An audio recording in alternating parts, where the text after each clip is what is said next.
Holy smokes, we're live. Hi, everybody. I'm Joseph Goodman from Goodman Games. I'll pass the baton to Mike to introduce himself.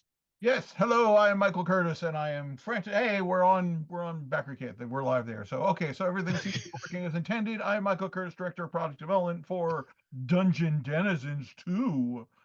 350 monsters. We are going to be discussing all of in paint. No, never mind. We're be mentioning some of that. But joining me is going to be over there.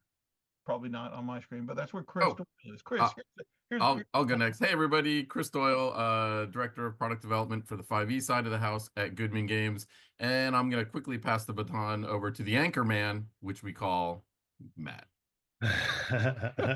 I would be happy to anchor our team tug of war as well as this stream. My name is Matt Hildebrand. I'm the art director for Goodman Games, and I am going to pass it back down. Wait, no, let's see, diagonally up to Is that Joe. it? Yep, I think Yeah. you're back. That's you. All right. We have an hour here, so let's just, kick off the segues and side conversations right away. When was the last time you guys played tug of war? Because I played tug of war not too long ago. Oh my gosh. It has been a while, I will admit. Yeah, it's been a while. Grade school, probably. I think there was Grade school.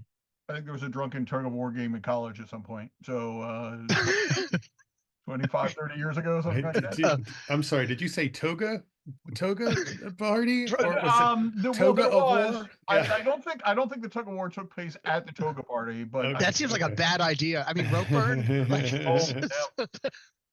No, okay. Toga of war. We just figured out a new. Yeah. Well, I think we found our 350-second back monster. It's right. an animated toga of war. Works great in Thracia too. No, how your phone like coughs up photos like on this day 3 years ago. I was reminded that I played tug of war with the Cub Scouts like on this day 3 years ago, a couple days ago, which reminded me of that. It was pretty fun. Unfortunately, I lost, but I'm gonna work out, I swear. All right, so welcome everybody to Dungeon Denizens. I see pledges happening, so I guess we set this up right. People in the chat, there's a lot of chat comments. They're going by fast. If we screwed something up or you want a different pledge level or, some sort of feedback, let us know. This first 15, 20 minutes is always like a little bit of did we mess anything up? That kind of stuff. But guys, maybe we should just talk through the basic pledge levels and that kind of stuff and answer any questions that come up in the chat. Sure. Cool. So there's 2 books, 5e and DCC. You know what? I feel like I should hold up Dungeon Denizens 1. And actually, I'll tell people something cool. This is Dungeon Denizens 1 for the regular crowdfunding version for the DCC edition. Mike, you want to jump in? Yes, sure. It is that's the Dungeon Denizens 1 crowdfunding edition. You can tell because there's a starburst on it, which says that. And there's another starburst, but a different color. So that contains like 550 plus monsters that was started as 5th edition monsters, and then somewhere along the lines it was decided we were going to do DCC versions of it. So this time we were smart and didn't do that. This time we did them both at the same time. So thus speeding up the process. That's why you are seeing Dungeon Denizens 2 here today and not another 5 years from now. So yes, collection of stuff. It has been landing in people's laps, and people have been saying wonderful things about it. They really dig the art. They really dig having monsters at their fingertips. So we're going to continue the trend today. And as you saw with 1, there were 2 versions of the book, as Mike mentioned, with slightly different colored sunbursts. The black one says Kickstarter exclusive. Same deal here. If you pledge during the campaign, is actually a physically larger book. There's 16 extra pages sewn in that are not sewn into the retail edition.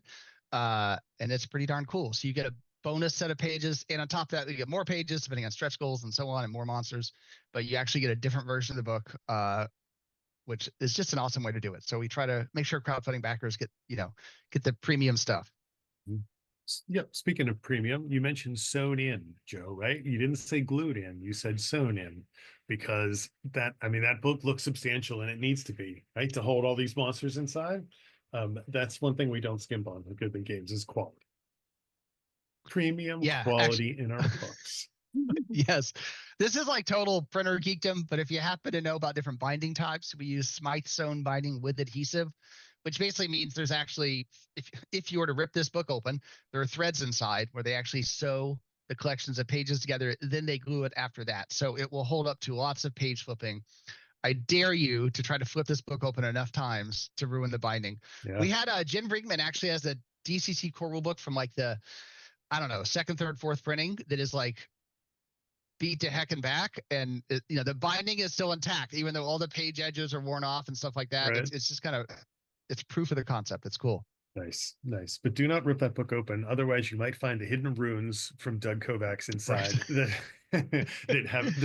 helpful in summoning all those monsters. However, if we don't want to destroy it, we've learned painted on the back of the inside the spine on the back of the pages. Right. Yes.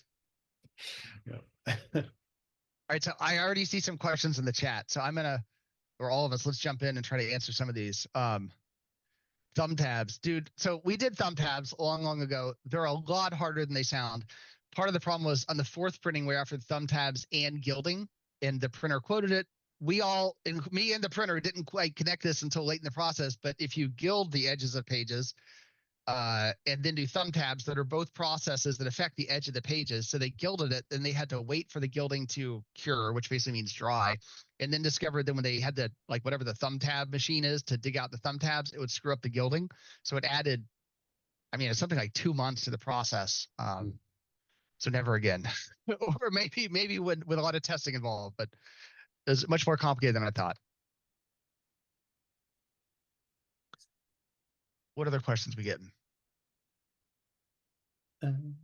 I see one about MCC, as if there's the DCC MCC add-on section, and I know that there is a portion of this campaign that includes some MCC monsters, but not a specifically dedicated MCC section of this book. But I think that's there's a monster book for that. Yes, for there's sure. The Book of Monstrous Mutants. Yeah, it is. MCC number 16, I believe. 16, I believe. Yeah. Which should be available as various other stuff.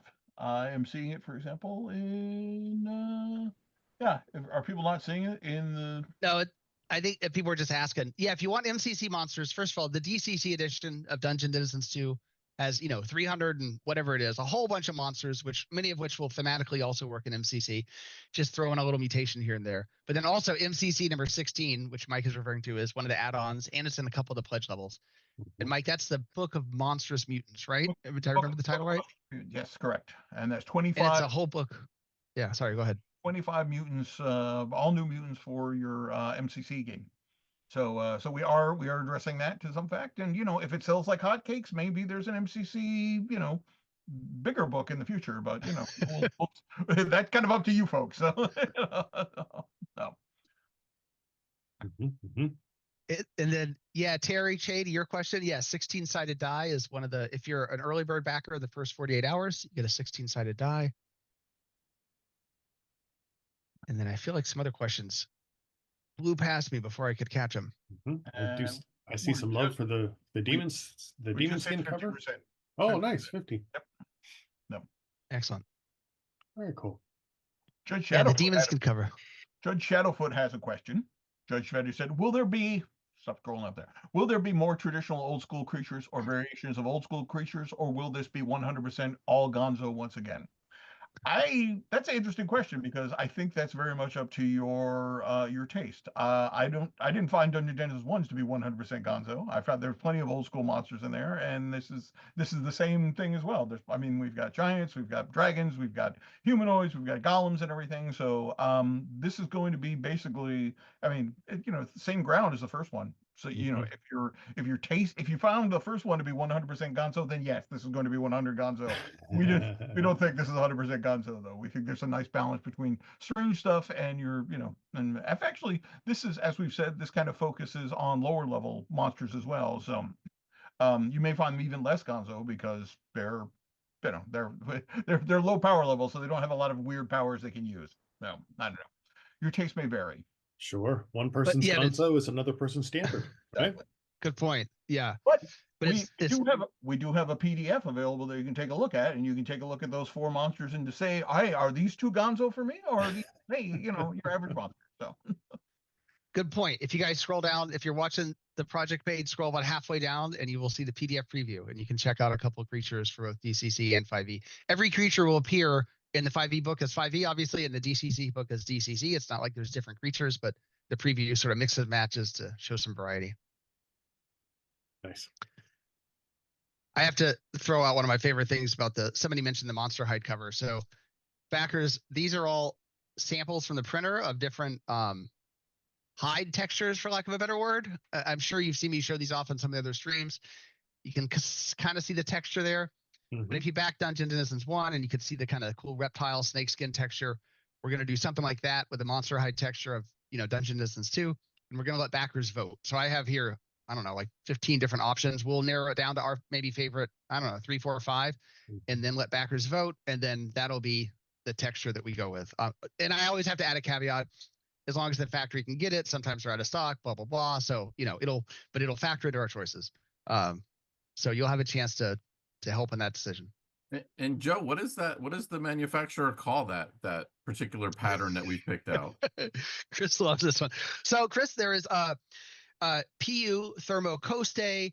There is, you know, I know you have many favorites among here. The Thermopalm, the you know, the other one. Oh, but wait, this is the one you like. Thermo Alligator. You guys can see that. Thermogator. Thermo Alligator. So back now, and the Thermogator will be completely statted up and in the book. So not a bad idea. It's just such a good name, especially that we got it like inspired by printer, you know, reference material. Thermogator, definitely something that would be appropriate at MCC or DCC or 5e. Yep, no matter where. I mean, when you boil down to a red dragon is just a big Thermogator, you know. True story. Somebody asked about the pay over time option. I believe we have to click a button to enable that. Was that not enabled? Oh, come on. We're enablers. Come on. We got to. Here, you guys talk amongst yourselves. I'm going to go look at the back end and make sure I checked all the right buttons. Yeah. And if I didn't, we would like to enable pay over time. Let me just make sure I checked over the right buttons. Gotcha. I certainly know I have to work overtime to pay for these things. So Right. you know, I don't think that's not what we're looking for here, right? You just need to unclick that button, Mike, and you'll be good to go. And we're at an even 15K. Now we are no longer at an even 15K, but we're so. That's cool. All right, pay over time. Sorry, I forgot to click that button. The button is now clicked. Nice. So whoever asked that, somebody asked that. It's already past me. Matthew Miles. It is now enabled. Yep. So you might have to refresh your page or reboot your browser or something, but it is now clicked. There's a lot of buttons on the back end. Apologies. I needed to click the right one. That's great. There we go. Yeah. Die Godzilla would like, as a kind request, could we have a PC wallpaper for the fabulous McCausland cover? Much love from Italy. And people are liking that idea. That cover is amazing. Yeah, let me start a document here and start writing all this down. That's a good idea. We can definitely look into that. This time I'm not going to write stuff on my credit card statement. I'm going to write it in a notes document. And I'll just kind of repeat something you said, Joe, for Terry Che. As far as the Monster Hide covers, right, the image foil color has not been finalized. We are going to let some folks vote on some of the great choices amongst those currently being held by Joseph. You're right. The hide itself and also the foil that will be applied to it have yet to be determined. So stick around and you'll be able to vote on those as well. I love the idea of a wereflump, Shane. Yeah, agreed. Yeah, how has that not been done before? No, I don't know. I don't know if I love that idea. That sounds like something a wereflump would say. Yeah, exactly. Yep.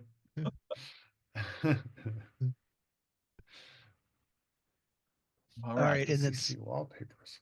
There's some other question that I saw that I wanted to answer, and then I lost it. You know what? First of all, thumb tabs. So many people have mentioned it. I'll ask the printer to quote it. Maybe without thumb tabs. Maybe without gilding, it'll be doable. Right. They're still having done my thumb tab experiment.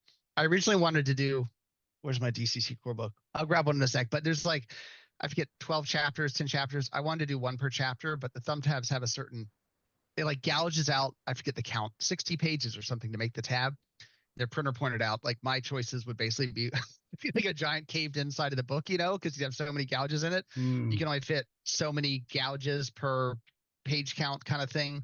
So we can only fit, I want to say it was like, I forget, 6 or 7 thumb tabs max. So we had to be selective in which tabs we chose. It also kind of duplicates ribbon bookmarks, they're kind of overlapping concepts. But I'll ask the printer to quote it and we'll see what it comes back as. Yeah, the skills chapter, all 3 pages of it, is really Right. crunched out for a thumb tab, right? Right. Exactly. Yeah. Yeah. So we have a question. Any chance to exchange T-shirts for the Dungeon Denizens 1 or have number as an add-on? Change T-shirt. I know it is available. I'm not quite understanding. Oh, I think you're saying this is for Elaine Valou, if I said that right. You want to include Dungeon Denizens 1 T-shirts in the pledge levels here? And yeah, it's hard to get distributors to carry shirts. The sizes are what makes it complicated, because to carry one shirt, you have to pick up like, small through 4XL. It gets complicated. All right, interesting. Let me look into that. Shirts have minimum runs, so, but what the heck? Maybe we just say if we get this many, we do the run. We will see what we can do. Noted. I will look into that shortly. All right. So guys, oh, that was the other comment I saw. Somebody asked about I think it was the magic item book, the Flumph book for DCC. Chris, do you want to tell everybody about the Flumph book? I guess we should call it the magic item book. Yeah, so we they can know call it the magic what it book. is. The magic item book that is hosted by a Flumph creation of our own. So that was kind of the shtick that we decided to take on that. So this is only a 5e book. Magic items in DCC are very different than magic items in 5e. So we basically reached out to all of our designers. I think we had something like 25 designers, and we got a bunch of magic item ideas from all of them, and we're putting them into a book, kind of like, imagine Dungeon Denizens, but instead of monsters, it's going to be magic items. And we're including artifacts in there, including the full lore write-ups and everything. And in each magic item is going to have commentary or musings, if you will, from our Flumph host, who as a curator of a massive archive, kind of think of the old Indiana Jones warehouse scene at the end of Raiders of the Lost Ark. So this Flumph actually runs this archive, and he's got all these magic items and has a story about every single one, when they were found, where they were found, what they do, the disastrous results of detonating them inside doors or whatever. So that was the deal that we went with that. So it's coming along very nicely. We have all of our again 300 plus magic items are all in-house, and they're currently being developed, and then they're going to be heading off to editing very, very soon, so that we can get this book together and put it out there for the 5e fans. So yes, lots of magic items. You can never have too many magic items. Awesome. Now, actually, we're going to pause 1 sec, and we have a special guest. One of the artists is going to join us, so we will be right back.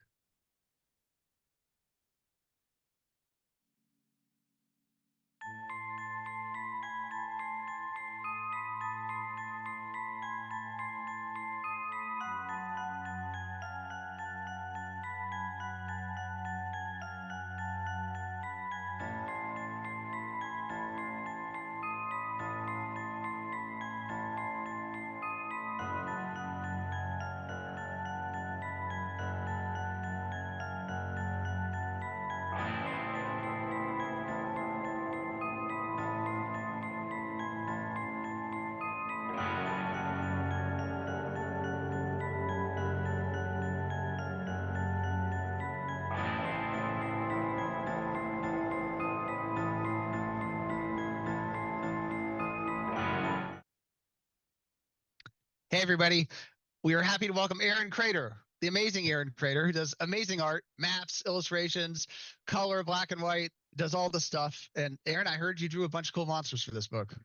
I definitely did. And you could almost see them in the fuzzy background. I don't have the official background because I'm just a little guest, but yeah, I did some monsters and I freaking love making monsters. Creatures, give me tentacles, give me, phasing tentacled ghost creatures. Give me anything. I love these monsters. This book is going to be amazing. I can't wait. True story. I grabbed some of Aaron's artwork in hopes we could show it today. And I said, which ones are your favorites? And he said, I love every single one. Art director's choice. So there's no bad, and I agree, there's no bad choices. Your work's amazing. I mean, amongst the hundreds we've gotten in, there's no losers. Really, really cool artwork this time around for some really cool monsters that you guys created. Very, very well done. And what Chris and Michael are writing up and sending us, I mean, it's just like it gets the artist salivating. I mean, that's the thing. It's the interplay of like coming up with these juicy, cool creatures. And even some of the ones last time that we had, backers come up with and stuff like that was a cool process where we had some input from the fans and, other writers. So yeah, the creatures being drafted up. And then some of them, I think, were even artist created, right? Like there were a few where the artist just like made something. Like, all right, let's make a monster around this drawing, So I love the process. It's just like it can come from any direction. That's so fun. That's awesome. Now, Matt and Elena, did we have some of Aaron's pictures or images we could toss up to show people? Yeah, she just zipped through a few. If we have Aaron for a few more minutes, we can. And we are funded. Hey! Oh, I haven't even gotten to back it yet. Thank you very much, everybody. That's great. That's great. Thanks so much. Yeah, let's show a couple of his images. Which ones do you want to start with, Matt? If you remember which ones you pulled together.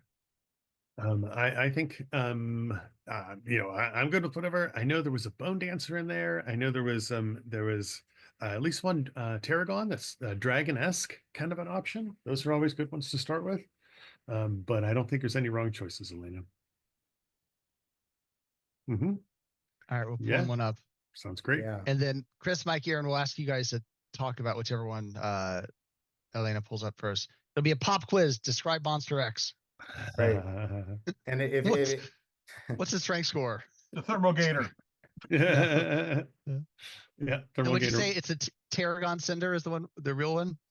Okay. Cinder Tarragon. Okay. Tell us all about it, guys. Nice. I don't remember anything about it. No, this is a small Drake. The Tarragons. So Mike mentioned earlier that we have kind of lower powered monsters in this, but we still wanted dragons. So we got a lot of just like we wanted demons and devils. We got a lot of imp ideas coming across the table because you told people keep the power level down so we can't have excuse me, demon lords. So we got a bunch of dragons in that were all kind of like drakes, kind of like smaller dragons. So we created a Tarragon, kind of like a type of dragon where it's basically a drake. If you remember back to the old days, they had fire drakes and ice drakes. That's kind of what it is. It's a dragon that like first level characters could fight. So, and the Cinder one is based on fire. Actually, it's very similar to the fire drake back in the day. I believe that was in the old Fiend Folio. So, but you're getting the same dragon experience. So it's got those dragon resistances and everything. Just it's not going to wipe out your first level party.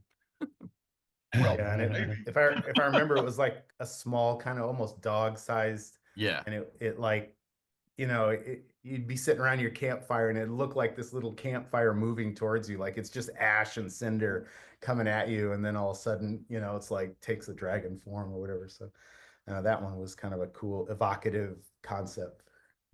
Something like from the plane of ash or something like that. I was like, oh, this is cool. That is cool. Nice. Yep. And someone's asking a real arty question, Aaron. We better ask you before you have to take off. I know your time's limited. Is that they referred to your piece of art and ask if that's watercolor and gouache. So they're getting into the details of how you do your thing. It verges on gouache technique because I really use the watercolor like heavy, like I lay it on pretty heavy for a lot of these, so that it does take on a gouache like quality. Unless the creature is pretty wispy, then I'll get more watery with the watercolor. Otherwise, I lay it on pretty heavy and try to like get that opacity like gouache has. So yeah.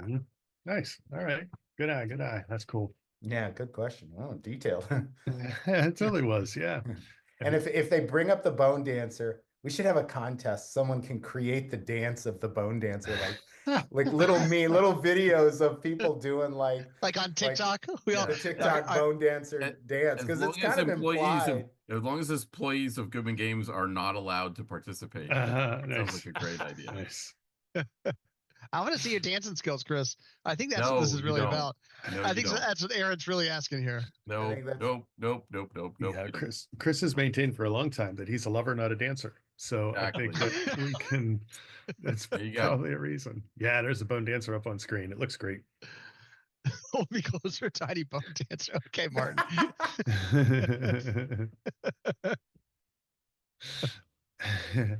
Yeah, I love that creature. That's a really fun concept of this disgruntled undead bard that come back to haunt. I mean, it's just such a cool idea. Mhm.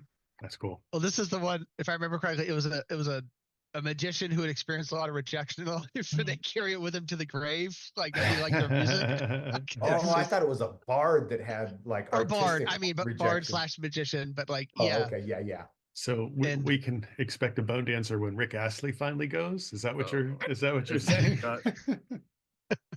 Joey Ramone, didn't get the fame he needed. Yeah. I think he was a bone dancer while he was living. I don't even know that he had to wait. That could be true.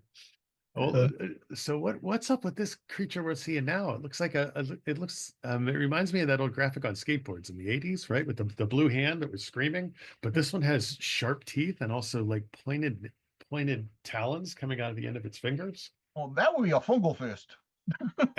Oh, duh. I'm glad you had to say that, Mike. So what a fungal fist is actually it's a fungus. It's a fungus that when it kind of grows up and it looks like a little hand and everything, and it can be mobile. So what it does is it kind of grows, it sprouts, it grows little thorns on the end of it, little thing, and then uproots itself and starts running around, and it hunts. It can, it can grab rodents and stuff, but it also is it can choke you to death. And it is actually one of my favorite things. It is used. It produces a psychedelic sap, which can be used by like alchemists and wizards and stuff to create basically a nasty form of poison. But what it's most readily used as is that sometimes assassins will actually do the old fake trick. They put the hand up the sleeve and they have their fungal fist coming out like, hey, nice to meet you. Shake your hand. Next thing you know, grab it. You're shaking hands with a fungal fist and it's injecting you with all sorts of sap and then murderizing you and everything. So My uncle used to do the old funnel fist trick all the time. yeah, Yeah. exactly. Yeah. I know all about it. Yeah, you got to watch out for those high fives now. Exactly. Well, technically, the name for that is the fungal fist high five, and the 5 is spelled PHIVE. Nice. Mm, Well, on that note, I do believe there's some fungal fists coming into my room now to steal me away. So I hate to just like dine and dash with you guys, but this is It was awesome. fun, Aaron. Thank you for stopping by, even just for a couple minutes. I love the monsters. I can't wait to see more. I can't wait to jump into this campaign. So I'm gonna get out of here so I can go, pledge the campaign. So everybody else does too. All right. Thanks, Thanks a lot, man. everyone. Thanks so much. Everybody, we'll be back in a sec.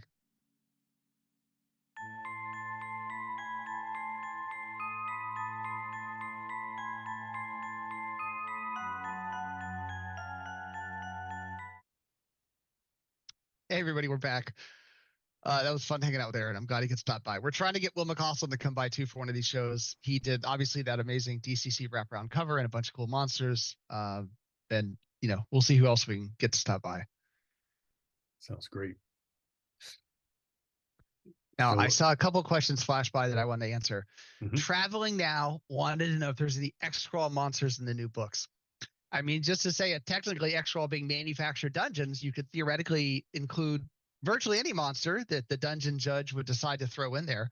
So Traveling Now, yes, I mean, there's not like explicit X-Crawl monsters, but there are lots of monsters that I think could easily be used in a X-Crawl dungeon. Yeah, that's a great answer. Yeah. And then there were some questions about ribbons. Yes, so Dungeon Denizens 1 we printed with ribbons. Actually, I'm going to tie this into the tariffs question.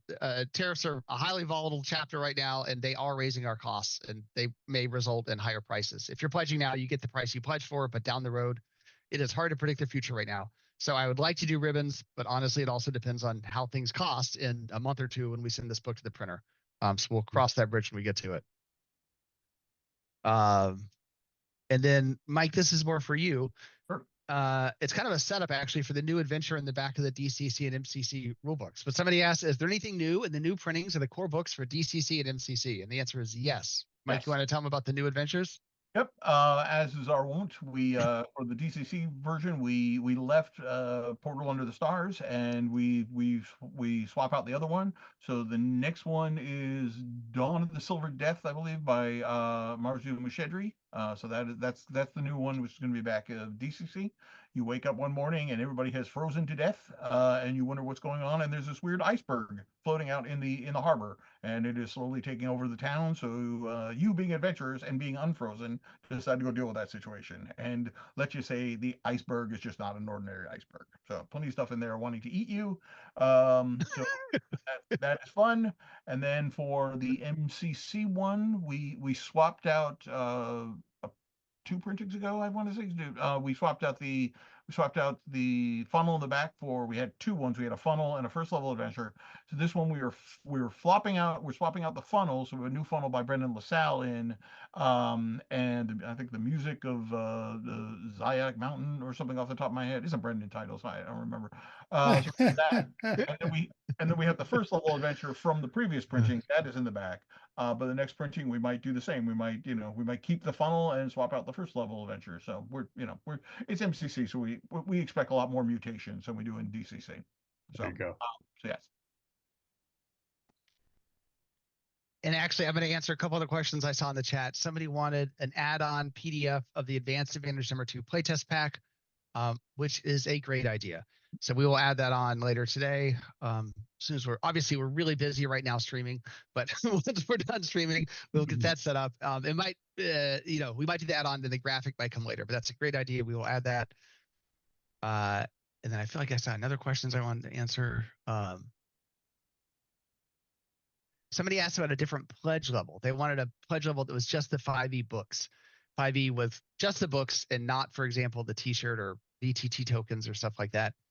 And pledge levels are a double-edged sword. I always like to add them because people want them in certain mixes and matches. But the trouble is if you add too many pledge levels, then you get to the fulfillment stage and you're like, oh my God, we have so many different configurations of these packages to ship and it slows down fulfillment. So, sorry. What's up, nerds? Hey, Thorn, how's it going? I saw Martin jump in too. Hey, Martin, how's it going? Anyway, so if you're interested in a pledge level that is 5e just the books, let us know. And we'll see about adding that. Just want to make sure we don't add something that inadvertently complicates fulfillment, but if there's sufficient interest, we should definitely do it. Yeah. And I want to throw out there, Zach made a comment. I hope we make it to the 525K bonus unlock. So do we, by the way. Yes. Looks like one that I worked on, if memory serves. So Zach brings up an excellent point. Zach was one of the backers that submitted a monster in the previous Dungeon Denizens one, and it was selected and it was published. And then we asked a select number of those backers if they would like to participate and create several monsters for Dungeon Denizens 2. So if you have a monster idea that's floating around out there that's possibly not a wereflumph, and you're interested in participating in, once we open up the backer submitting monster part of the campaign, there's a chance that if you blow us away with your design and your concept, that we will ask you to contribute to, I don't know, maybe Dungeon Denizens 3 or 13 or 23 or something. Let's So not get ahead of ourselves. That's yeah. So, but you can always, hey, you got to plan ahead. We got to if we're gonna get to a Dungeon Denizens 23, we need to have a lot of writers because most of the ones that are writing now are probably not going to be with us anymore. So, if you're interested, it's a great opportunity to get your monster published in a book, and also a potential opportunity for you guys to work in the industry more. all we need right now is another 275 backers, and we will reach our goal of 500 backers and open up the first backer monster slots. So There you go. Nice. Yeah, and if you scroll down on the page, the main page, maybe 3/4 down, there's a little graphic there, but it'll tell you based on X number of backers, we're going to open up this many slots for you guys as backers to submit your own creations.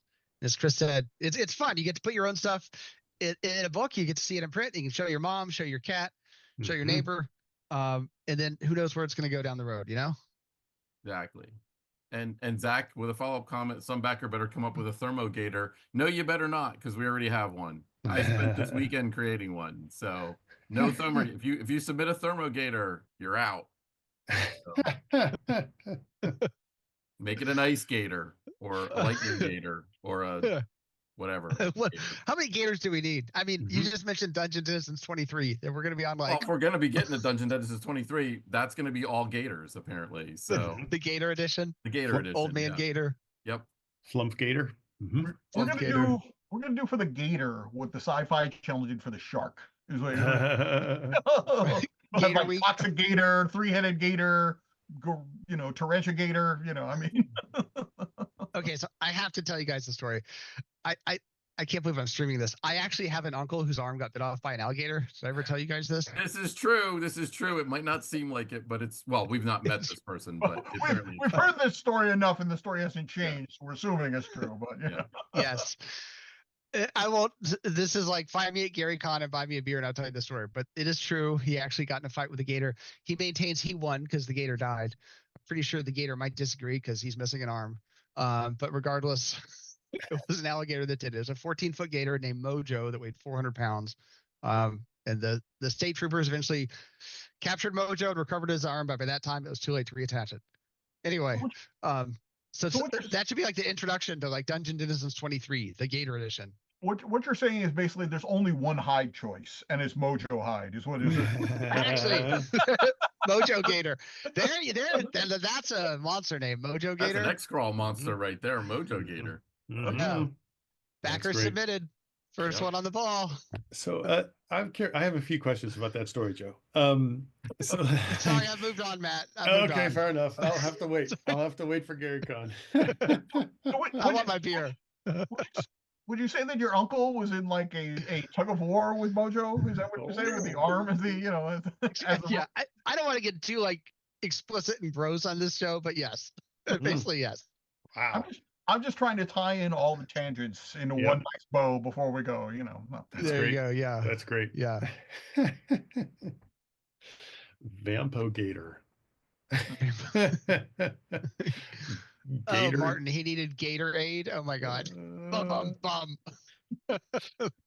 Thorin's got it too. Gator NATO. Gator NATO. Yeah. Yep. That's coming great. to the Sci-Fi. Is the Sci-Fi Channel still a thing? I think it is. Is it? Yeah. But they don't have any good sci-fi shows. I feel like all the sci-fi I watch now is either on like Paramount or Apple TV, a little bit of Netflix. I haven't tuned into the Sci-Fi Channel like forever. Mm-hmm. I made the discovery over the weekend that MGM Plus apparently has the back catalog to the Canon Pictures Group movies, the old Golan and Globus things. So it's like every 80s ninja movie you ever want to see is on there right now. I saw it. I was just like, oh my God, this was like every movie I rented from the mom and pop video store in the 80s. I was just like, okay, you got me. I'll have to check that out. I had MGM Plus for like 3 weeks, just long enough to watch Earth Abides, and then I like canceled it. I'll check that out. There's so much stuff to watch on TV these days. It's like impossible to keep up. Yeah. True story. So Brett mentioned Resident Alien. Brett, I love the Resident Alien comic. I'm like religious. I've read them all. The TV show on Netflix I watched a couple episodes. I don't know. Maybe it's because I compared it to the comic. I just couldn't get into it as much. I know of it and I've heard other people recommend it, but I don't really know anything about it. I didn't even know there was a comic. So.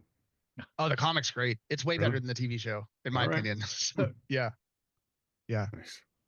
Tubi. Everybody's saying Tubi. I guess I need to check out Tubi. It's one of the free streaming ones. It's like ad supported. So so you watch. I mean, they do have a good back catalog of like really odd things. Like, wait a minute, like Simon King of the Witches. any movie that begins, "My name is Simon. I live in a storm drain." That's how. I'll check it out. Yeah. I Sweet. just rewatched the whole Andor series with my older son, getting ready for Andor. I can't wait for Andor season 2. It's so good. And full circle, so Rogue One, the Star Wars movie, came out when my older son was 4, and I remember being so it's like really an adult movie. Like it might even be rated R, but like you can't take a 4-year-old to Rogue One. They have all these scenes where they're like threatening the kids and stuff. So I remember being so disappointed I couldn't take him to see it. And now full circle, years later, he's 13, able to watch this kind of stuff, and finally getting to watch it with him, which is fun. He's turning into a huge Star Wars fan. That's cool. Hot take. I think that Rogue One might be my favorite Star Wars film. It's really good. It's really good. Yeah. I feel like that last scene with Vader, I mean, no matter what you do for 90 minutes before that, that's tough. We are closing in on our first stretch goal. Hey, awesome. nice. All right, so that means I have work to do to update graphics. But before I get there, I have to queue up Chris here because, I think I'm a Star Wars fan, but relative to Chris, I'm like a Padawan. So Chris, Mr. Star Wars over there. For those who don't know, Chris's entire wardrobe is Star Wars shirts. I own I don't know, a couple they're Star Jawa Wars shirts. I own over 40 shirts that have Jawas on them. I have a shrine of Jawas in my other room, my game room. There is a shelf that is full of numerous types of Jawas. So it's how many types of Jawas are there, Chris? Is there's the yellow-eyed ones, and then like what else? There's just Jawas, and then there's the gray hooded ones that the Mandalorian was like disintegrating in season 1. So, but they're still all Jawas. So, and they can be force sensitive. So where is there a force sensitive Jawa? I don't remember. There was a story, and I believe it was the Tales of the Canteen or whatever. There was a force sensitive Jawa is what I believe. I'm trying to think now. I'm getting all my stories confused, but I think he might have helped out. He might have got Boba Fett's armor or something, or helped out the red droid, the little red droid that blew a gasket. That was that purpose. That droid that he blew a gasket. Yeah, he was the I remember. hero. That's how.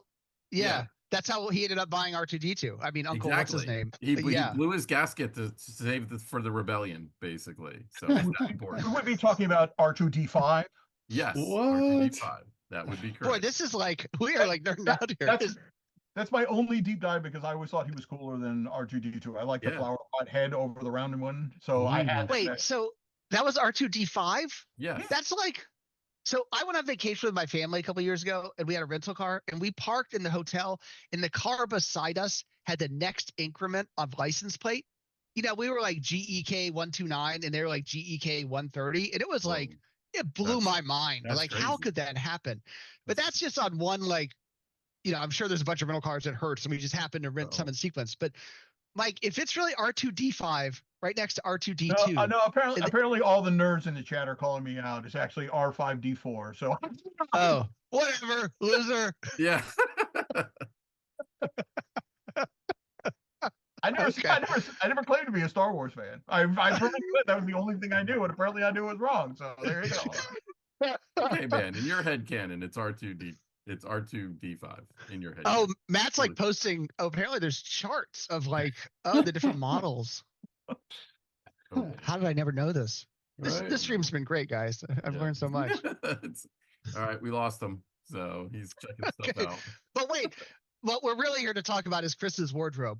So I've known Chris for many years, and I don't think I've ever seen him repeat a Star Wars shirt. Like in every meeting, he's got a different Star Wars shirt on. Like, how many Star Wars shirts do you have, Chris? Like I said, I don't have many Star Wars shirts, but I have over 40 shirts that feature Jawas and rather things. So, I mean, and it was really cool. There was one I purchased that had a Jawa. There was a bar that was called the Jaded Jawa.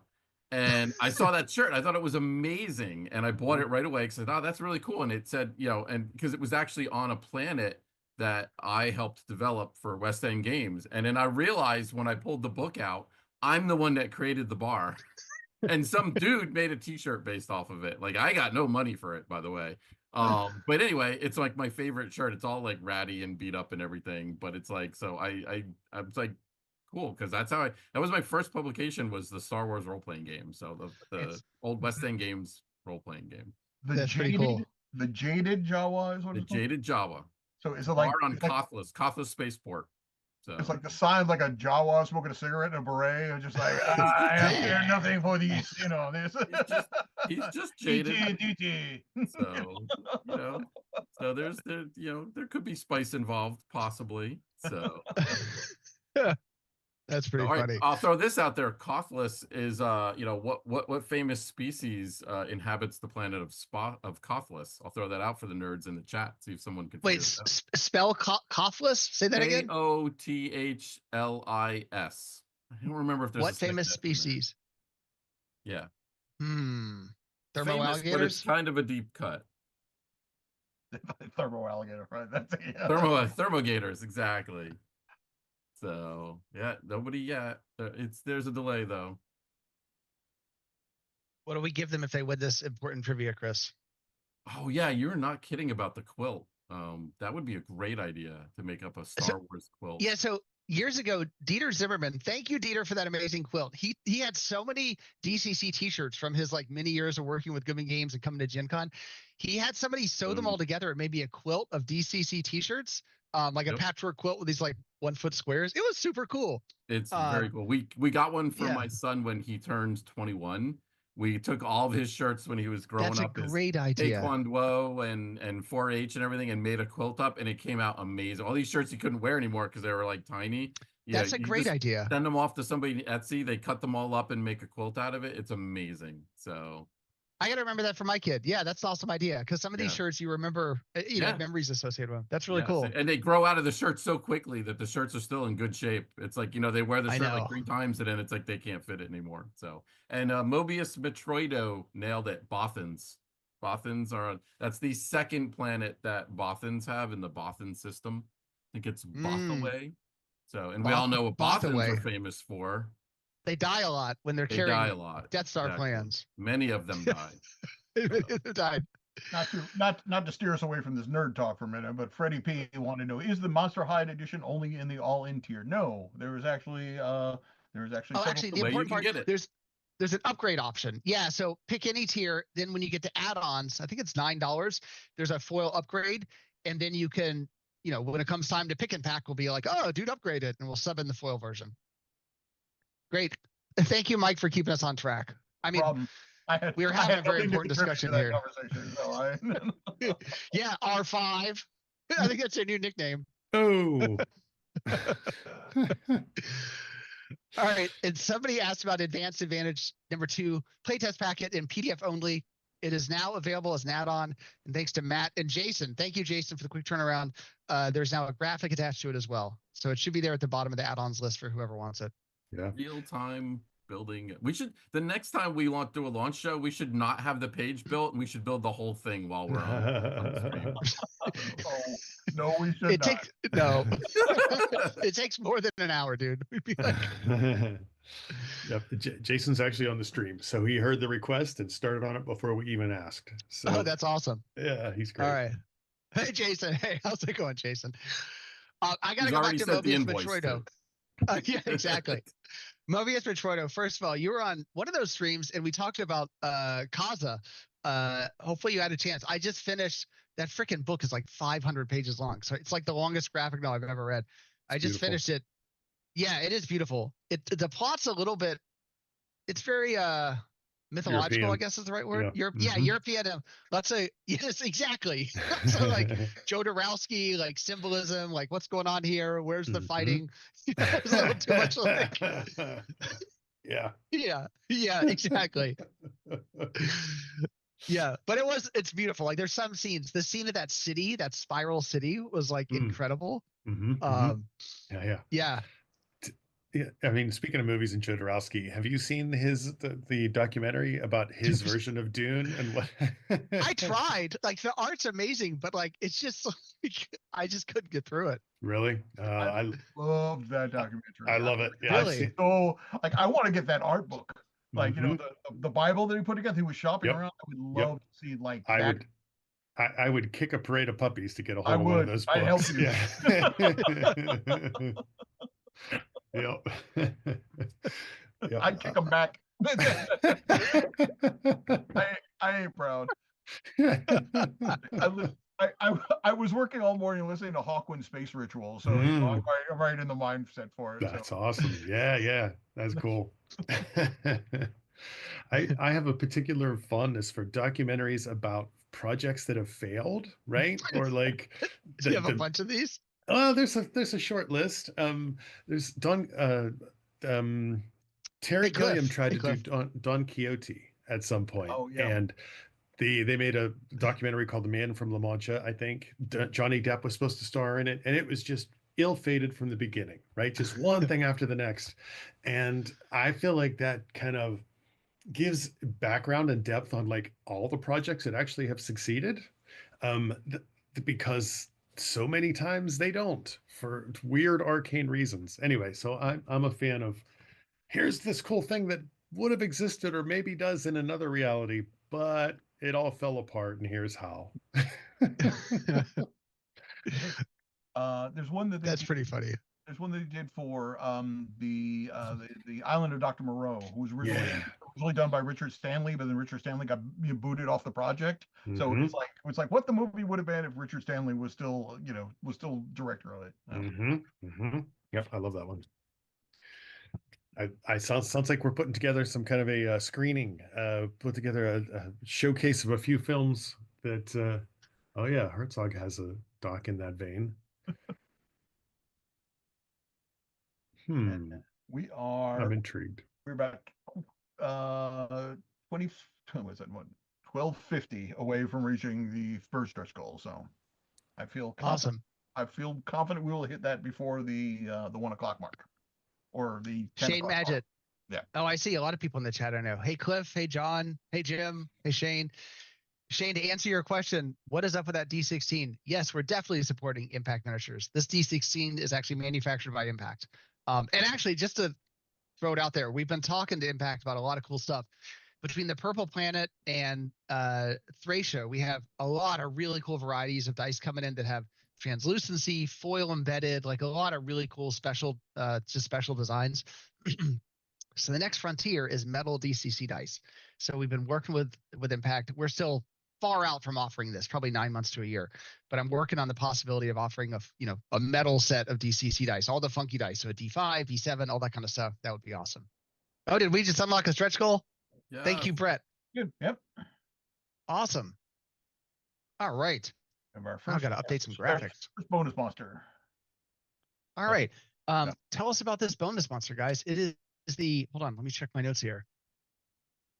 It is the Alatus spider. Did I say that right? Or Alatus spider? I don't want to mispronounce the spider name. Somebody rein me in. Alatus. Hey, by the way, Mobius Metroida, while we're reminding ourselves of the latest spider, I got to go back and argue with you about Skeleton Crew at some point. So I like that show, but it should have been like 3 hours long. It was not 8 hours long worthy. I know Chris disagrees with me. No, I'm not disagreeing with you. I think it's about right. But that's the thing that you're getting with streaming. They take a concept for a movie and they spread it out over, make it a 4.5, 5 hour thing. So it's kind of a thing. But yeah, it would have been good as a movie. I mean, Obi-Wan would have been good as a movie, but Yeah, good point. Yeah. So, and I think you're going to start seeing that happening more and more, where you're going to start seeing, they're learning as they're going along. I would have thought they had bright people on these, smart people on these ahead of time, but no, apparently they put things together and it takes them a couple of years to kind of figure it out. So. Oh, speaking of a couple of years, that reminds me, somebody asked when is this project going to be delivered somewhere in the chat. Not a couple of years. So, there's a lot of variables, but probably in the 5-month mark or so is when it'll hit our warehouse, and then fulfillment typically takes 4 to 6 weeks, depending on how many backers and so on. So we will hopefully get this to you. Let's see, if it ends in April, like maybe September, October-ish would be the actual delivery timeline. That is the goal. As of right now, the project is, Kristen might correct me, but I know it's all written. It's almost all edited. I mean, like what, 90%, something like that. We obviously have the backer, stretch goals and backer design monsters, which are the variable that'll happen over the course of the next 30 days. Matt was telling me almost all the art is done. So we're in pretty darn good shape for delivering this to backers in an efficient manner.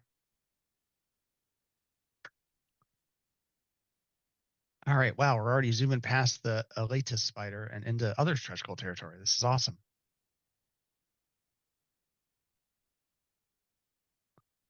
Wait, what is the Patterson cut for Obi-Wan? That's Sounds- that a fan that actually cut out all the extraneous stuff and just made it a focus thing. I know what a Patterson Interesting. film, the Patterson film. That's the one with Bigfoot walking through the woods. So maybe it's the woods. You're turning, looking over. I misread it as the Pattinson cut, so I thought maybe it was just a sparkly vampire version of Okay. Obi-Wan. I'm guessing a fan went in and actually like cut all the extraneous pieces out, hopefully the stupid stuff too, and just had the good parts, so which was probably about, I don't know, what, 22 minutes long, probably. Is that probably what that ended up at?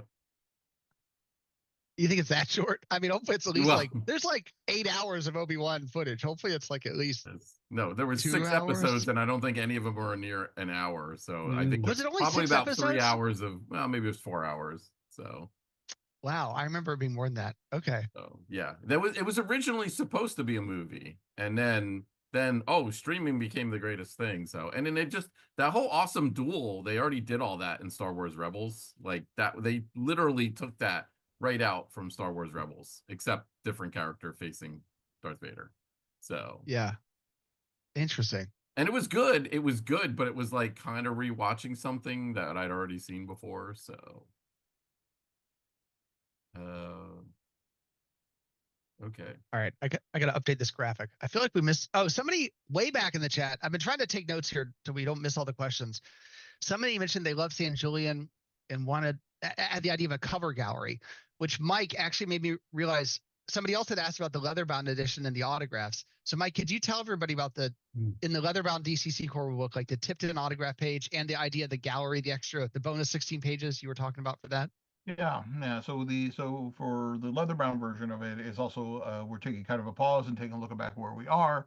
So we plan on doing a gallery in the back of it of the cover of the various DCC covers that have come down along the way. So we'll have the San Julian's pterodactyl cover would have be in there.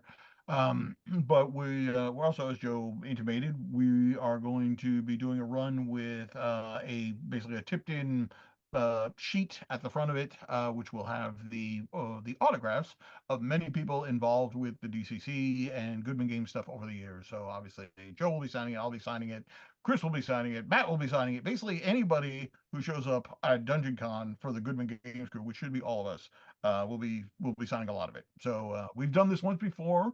We did it for the 4th printing. We had, I think, 9 signatures on the signature page at that point. And that involved all of us sitting around the booth at Gen Con, just passing sheets back and forth to each other as we previously put our names onto it. So we'll be doing something similar at Dungeon Con. No. And so we're going to tip those in. So if you back it for as part of this crowdfunding thing, you are guaranteed to get one of those. We may have a couple more left over at the end. So if you don't back it, you may be able to pick up one, but that is not guaranteed. So if you really want a copy of the leatherbound DCC rulebook, defaced by all your favorite Goodman Games authors, make sure you back it at this point. And so I think the final signature. So yeah, when we did this on the 4th printing, which is the only other time we've done a leatherbound with a signature page, we had 9 autographs in the autograph box. Do I still have it around here? I had a framed. There it is. Yeah, I still have it. Hold on. I kept one. Whoever had leatherbound copy number 148, I stole your signature page. So there is no. It skips from 147 to 149. I don't know. So anyway, this is signed by 9 people, which is way too many because it's like this train of like, all right, I'm going to sign it and mail it to you. I'm going to sign it and mail it to you. It took forever. And the way this works in the world of printing, they actually mail you a lot of extras because nobody wants to buy a fancy leatherbound book and then get one of these that's like wrinkled or the corner is bent or whatever. So we have to sign, basically, if we offer 500 signed editions, we have to sign 1,000, and the printer like tosses out half of them, if there's any tiny imperfection. So you're going to get one that's perfect, and we're all going to get really cramped hands. So this time, I can't remember if I told you this yet, Mike, but I made the call. There's only going to be 4 names on it, mostly just to make this happen before next year. Me, you, Doug, and Harley, if I remember correctly. Hopefully I told you guys this. So prepare for cramped hands. Yes, and we're all going to be signing mean, a whole lot of these. You can leave me out. I mean, I'm fine with not signing a Oh, ballot. Mike, you're so important to this project. You gotta. And Yeah. speaking as the guy who, I think I signed them like last or next to last, so I got the ones that everybody else had signed. Copy number 1 was like very crisp signatures. I think it was actually Stefan. I can't remember who it was. Somebody's signature went from like a really nice signature on copy 1 by like copy 800. It was just like a line. Like you could tell they were just, their hand must have been like shivering. That's funny. Yeah. So yeah, Matt, actually, I sent that file to Regent, so we should have Nice. the signature pages, I hope, in time for Dungeon Con. Cool. And yeah, as Mike mentioned, we're gonna have a lot of the things in this project have bonus pages. So if you back the crowdfunding edition of Dungeon Denizens 2, you get the 16 bonus pages sewn in. The DCC and MCC core rulebook have a new adventure in the back, but the leather-bound edition will actually have 16 more pages than the other editions of DCC RPG, partly as kind of a commemorative thing. I mean, it's hard to believe this game's been out for 13 years, which is unprecedented in RPG territory for having never been changed, revised, or altered. It's the same rules. So the 16 pages are going to be, like Mike said, kind of a retrospective, but I love the idea of showing some of the mini art covers. On one of these streams, somebody was like, you should do cover by Peter Mullen. And I was like, we did like 8 years ago. Like we've done so many variant covers that people can't even keep track of them anymore. So I feel like we should have a gallery of them all and who knows what else, some photos. It's just a lot of cool stuff. Mm-hmm. Speaking of extra content, folks want to know what additional content will be in People of the Pit other than Assassins of the Pit. It's going to come with an actual pit. Okay, comes with a pit. Yes, you have to fill out a card and send it back, and then we will We send you a shovel. It's a 20-page spell book. You open it up and Yeah. So we are. I think we've covered this in some of the other shows, but we will include there will be a gallery of Doug Kovacs's kind of sketches as he's working on the cover. It will feature a retrospective by the adventure's author, and we are going to be. Wait, what? Yeah, exactly. Yeah. And it will also have Stefan Pogue did an adaptation of A.A. Merritt's People in the Pit story as a graphic novel. So we're actually going to be including that in the back as well. There may be 1 or 2 other things at this point. We're still kind of putting together all the elements of it, but those I can definitely confirm at this point. Nice. And there'll be bonus pages that you're not going to get, obviously, if you buy the softcover version. It'll just be in the hardcover version. Zach's got a question. Was this book more challenging to fill out when focusing on low-level creatures? I will say no, but maybe a little bit yes. I think low-level creatures are very exciting, and they do tend to be more streamlined, and they'd have a lot less powers and everything. It was a challenge when we got to the dragons, the giants, and the demons and the devils. That made it a little bit harder, but we just had to make sure that we kept the design crew kind of focused on that. I mean, people did send in some concepts that were clearly, very, very powerful creatures that were not going to be perfect. There are a few creatures in the book that are a little bit higher level, but for the most part, no, it definitely wasn't that, it wasn't that much harder. And then we had a question. This one's definitely, I think, for Matt. Are we gonna get some Errol Otis goodness? Where do we have Errol Otis making an appearance in this project? I'd be happy to answer that. Errol Otis is making an appearance on the cover of the Monster Alphabet, which is in the Alphabet series.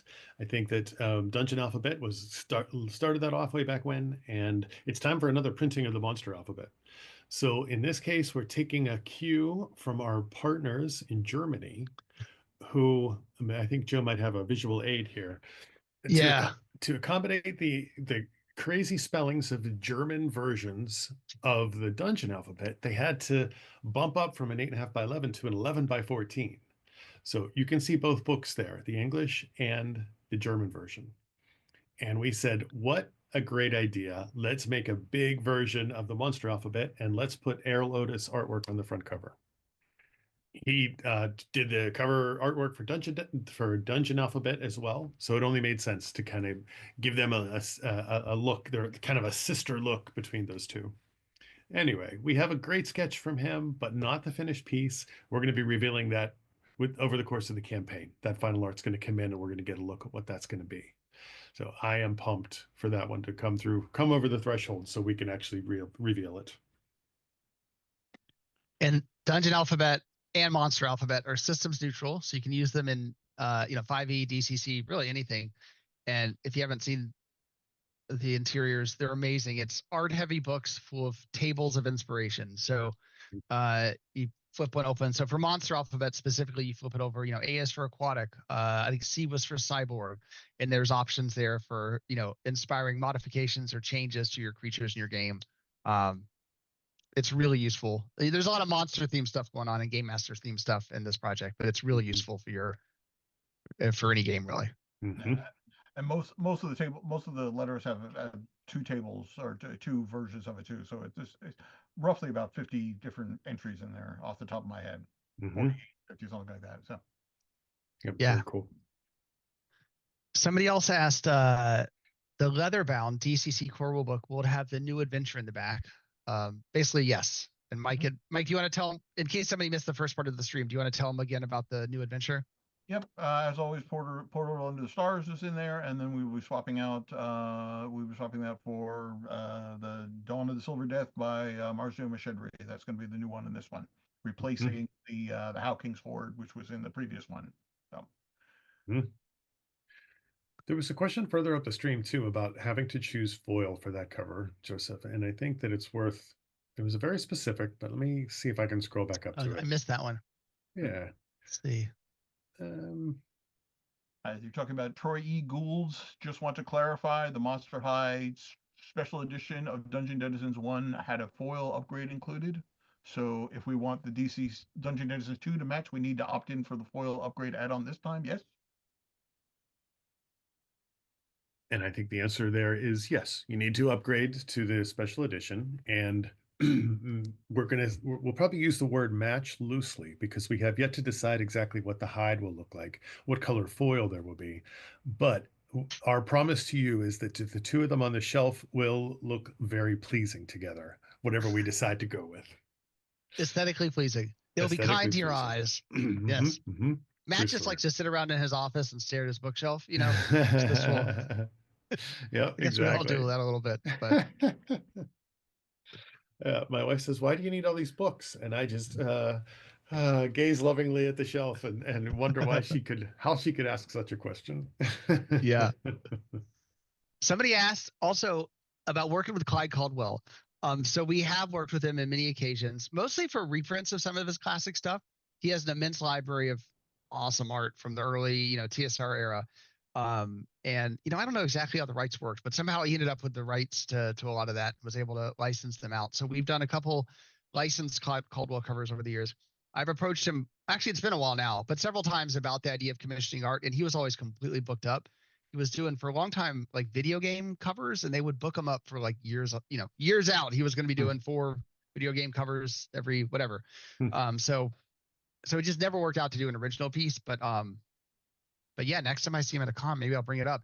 My very first Gen Con I was right beside, very first, like in 2001 or 2002, I was right beside Clyde Caldwell's booth. He's a super cool guy, very good booth neighbor, very friendly and easy to hang out with. And I was right behind Crazy Igor, and I didn't know how to run credit cards. And Crazy Igor, sorry, anybody in the chat, does anybody know who I'm talking about when I say Crazy Igor? I don't think anybody even knows who that is. Chris does. Did you guys actually shop at a store? I never went to a store. I only knew him from Gen Con. I only knew him from Gen Con. Oh. Okay. He had a store like in I want to say Northeast, like New York or Jersey or something. I think it was in New York. Yeah, I do know he was kind of localish to me, but I never actually made it into the store. So. Okay. When I worked for Heartbreaker Hobbies years ago, he was like a wholesale client. I remember them shipping stuff to him. But all right, nobody in the chat is responding. For those who don't know, we won't dwell on this, but Crazy Igor ran, I think his store was called Crazy Igor's Games or something like that. Okay. I'm sure it's on the internet if I Google this, but it was a game shop, and he looked like a Crazy Igor, really big guy, tall. Mostly what I remember was he wore Terry wristbands, and I think he had a Terry headband, like from like a Richard Simmons class. Solid. And he had, yes, and he had a Dick Tracy calculator watch, but it was like an actual like calculator that was like Velcroed to his, like the thing the Mandalorian has, except instead of shooting missiles, and grappling hooks, it would like do pi squared. Yeah, right. Yeah, and he would 'Cause I didn't know how to run a credit card. I was new at Gen Con, and he was super helpful and offered to help me out. So I would we'd pull back the curtain between our booths, and I pull back the curtain. I'd be like, Crazy Igor, can you run, this some of this book for $20 or whatever? And he'd do all the math on his risk calculator. Then he'd run the guy's card for whatever it came out to be with sales tax and so on. Then he had it all memorized. Then he'd take out like the exact processing fees of the card, and then he'd give me back for my $20 transaction. He would give me back, $19.17. And he also had one of those cash belts, the little clicky cash belts where there's like a tube for quarters, for nickels. I think he had multiple ones. Like he could go all day without having to refill. So he would give me back like $19 in exact change, like through the curtain, behind my booth. It was such an experience. He's very Wow. kind and very nice. And I never could have charged credit cards on my first Gen Con if it wasn't for Crazy Igor. That's amazing. Wow. Yeah. I got to Google this. I wonder whatever happened to him. Well, he was. Well, I was just like, he was up in Rochester, Rochester, New York, and apparently closed down in 2011. Ah. Yeah. Oh, it says apparently he's on eBay now. Yes, that's what I'm saying. The brick and mortar closed down, but Okay. right now, and if you want a copy of Whispering Vault, you can do it. Nice. Okay. I do see a good question on here. Have you talked about the two-page delves number 2 yet from the Lord Kimchi? A fine question. I don't think that has been discussed at this point. Oh yeah. It has not, and yes, there will be a two-page delve accompanying book coming with this crowdfunding as well. We have 22 delves that are already all designed. They're already through editing, and I believe they're in various stages of layout as we speak. And there will be 22 of those delves. They do tend to skew on the lower end because they utilize monsters all from Dungeon Denizens 2. So naturally, they're going to be mostly lower level ones, but we do have a couple of higher level ones in there. I think we mostly have for levels 2/1. And when I say 2/1, I mean second level 5e, first level DCC. I believe we go all the way up to level 10/5. So 10th level 5e, 5th level DCC. So yes, there will be a 2-page Done to Delve book, and it's going to come out to be probably right around the same size as the first one, which was like 48 pages, I believe, when it's all said and done. Nice. And to your point, Chris, those are system neutral as well. There's no. Well, it's both. It's not. It's for 5e and DCC. So we write them so that we kind of genericize it, so you kind of understand. A will saving throw is the same as a wisdom saving throw. We kind of give you a couple pages in the beginning explaining when we say something, this is what it really means, and apply it. You do need Dungeon Denizens 2 to be able to use it. That's where your statistics are all going to come from, your game stats. So that's required, but and each one is exactly 2 pages long, perfect for one game session, and you get a map, you get a piece of artwork that you can share at the game table to show people, hey, this is what you see when you open up the door. So they're really cool. It's really neat. It's a fun way to write an adventure and kind of restrict yourself down to not many words, which is always kind of fun, and it's a great proving grounds for some newer writers too. Instead of giving them a 28-page or a 32-page book and them maybe being a little bit overwhelmed with it, maybe try them out on a 2-page book and see how it works. Our last campaign, Terror of the from the Underdeep, we actually opened up some Underdelve slots to backers, and they got a chance to actually submit those, and we actually accepted 9 of them for publication in our Underdelve book. So and it worked. It went very well. So nice. Yep. Yeah, people love that format. Too bad we don't have a graphic to show, but yeah, Matt, we should do some sort of graphic on the page. I don't know where. Jason, if you're hearing this, I don't know who did those graphics, but we should yeah, the graphics are great because every delve is 2 pages, very succinct. You have a map that's usually about a quarter page, a illustration, and then it's so easy to flip it open and just run it at the table. It's a very convenient format. You just lay the book flat and you've got everything you need right in front of you. And game stores love it too, because game stores are always looking for adventures that can be run in one session. So they'll do like a 2-hour or a 3-hour session at the game store. So they love the fact that they've got this kind of format. And it gives you 20 different adventures to run, all different settings, all different environments, critters, themes and everything. There's definitely something in there for you if you check it out.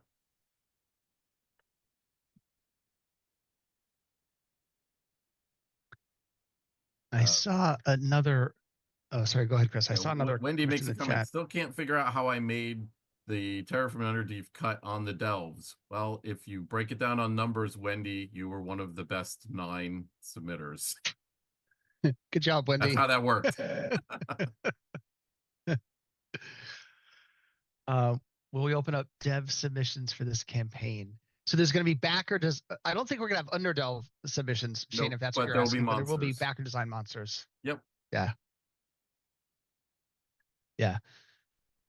And then somebody asked about a reprint of an earlier DCC adventure, number 99. So in general, we're letting numbers 99 and earlier fall out of print. We'll reprint a handful. Sailors in the Starless Sea. We're going to do People of the Pit this time. Probably Intrigue at the Court of Chaos, Frozen in Time. I'm blanking on Hole in the Sky. There's a handful that we'll keep around that are mostly sort of low-level funnel types or level 1s that tend to be great introductions to the game. But if you're a new player coming into DCC right now, there's a lot of choices. Like it's hard to pick from your, 40 or 50 options that are available. So we're going to try to collect those earlier adventures in the hardback tomes of adventure, which frankly makes it just a lot easier for new people to get in.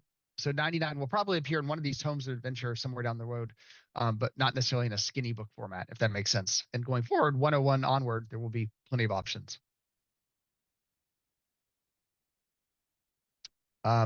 Doom of the Savage Kings. Similar to this, probably not a reprint in the skinny format, but Tome of Adventure Volume 1, it's actually Doom of the Savage Kings is in the hardcover Tome of Adventure Volume 1. You know what we should talk about, guys? We haven't actually mentioned how to write even better adventures. Somehow we skipped that entirely. Chris or Mike, do you want to tell everybody about that awesome book? How did we miss that? Yeah. Sure. Some time ago, we released a book called How to Write Adventures That Don't Suck. And that proved to be quite popular, despite the fact we did no promos for it and everything like that. People just loved seeing it and they picked it up. So we decided that, well, now that you're done writing adventures that don't suck, it's time to take it to the next level. So we created a sequel to that, How to Write Even Better Adventures, which is basically, if you've seen the first book, you know the format. So basically, we ask 20 plus designers who work in the industry to basically give them their advice for how to write even better adventures. So most of it is kind of player. It's like GM facing. There's a lot of advice about that, but it is written for both the hobbyist and both the aspiring professional. There's a lot of interesting rules, not rules, but advice to be gotten from these books. I've read through a lot of them, and I've learned stuff from it. So I think it's going to be a very well received book. So we have everything written for that right now. We have most of it edited. I think all but maybe 3 are edited at this point. So it's been churning right along, and we'll be talking more about that in the near future. In fact, I believe we have a show scheduled in the not too far future where we are going to focus mostly on talking about how to write even better adventures. So A good reminder. I think it's gonna be next week sometime. Yeah, I got to check the calendar, but yeah. And we were gonna that book actually grew out of a seminar that we did for 5, 6, 7 years called How to Write Adventure Modules That Don't Suck. We did it at, let's see, a bunch of Gen Cons. We did it at Gary Con, I feel like North Texas, maybe once at Origins.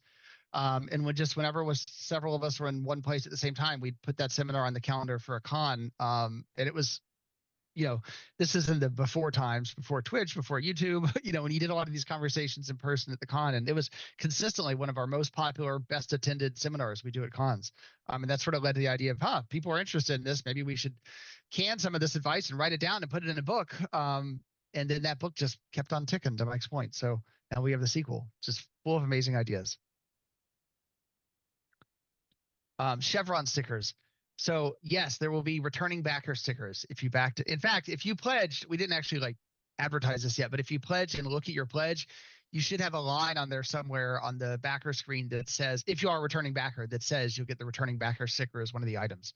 So yes, if you are returning to this campaign we've done 40 crowdfundings. There's not going to be 40 options, but from the last 2 or 3 or 4 campaigns, you'll get a returning backer sticker.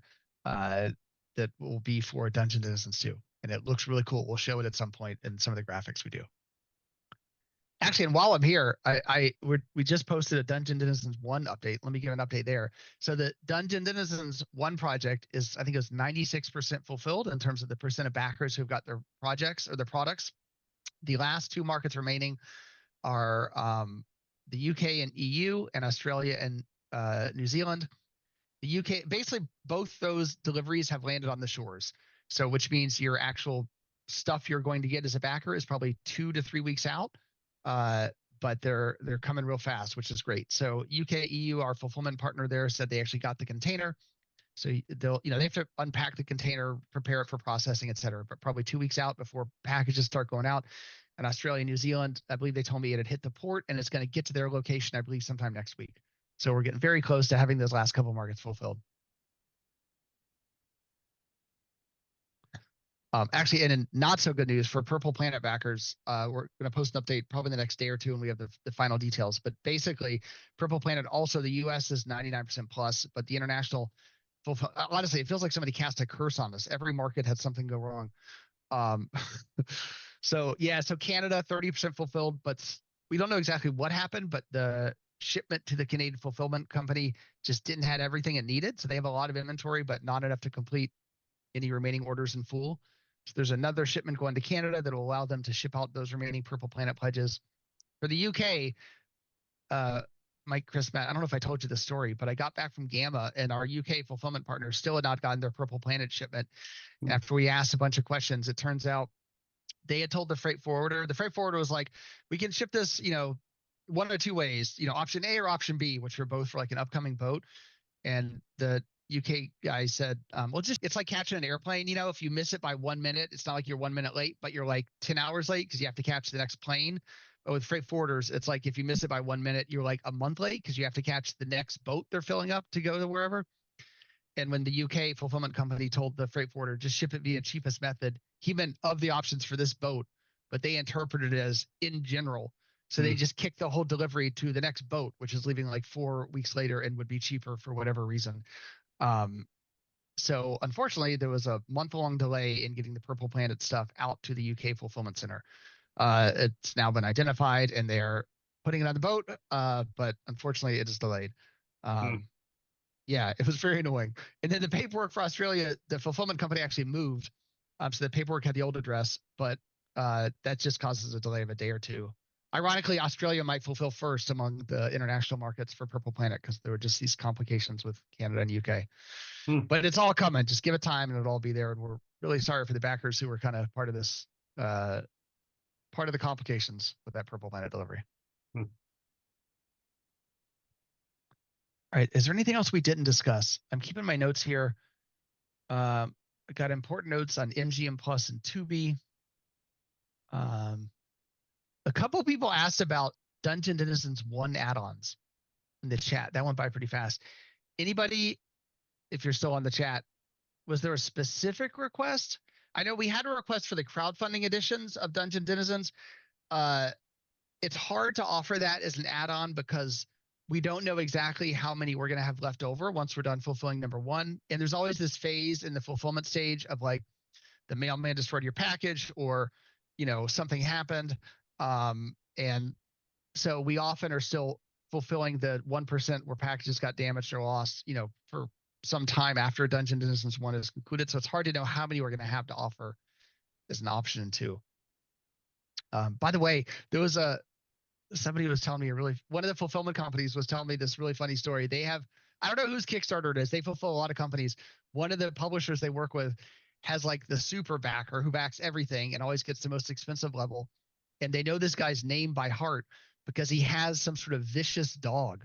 And he has a vicious dog that is in like a fenced in, like front yard. And the dog apparently likes to destroy mail. And so he ordered the like super deluxe $400 edition of some sort of board game. And the mailman was scared. And so the mailman just like chucked the package over the fence. And then the dog apparently attacked the package. I guess he's very territorial and like literally shredded this board game.